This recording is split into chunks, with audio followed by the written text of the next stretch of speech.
A running toilet can be a frustrating and wasteful problem. Here's a simple guide to fix it yourself. Number 1. Identify the issue. Faulty flapper. A worn or cracked flapper can prevent a tight seal, causing a constant water flow. Clogged fill valve.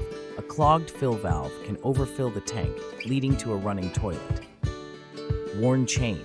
A malfunctioning chain can hinder the flapper's proper operation. Number 2. Gather your tools.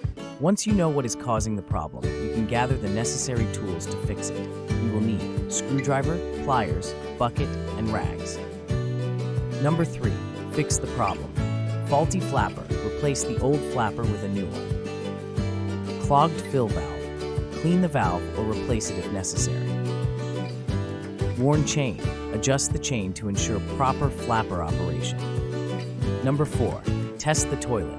Flush the toilet to verify that the issue is resolved.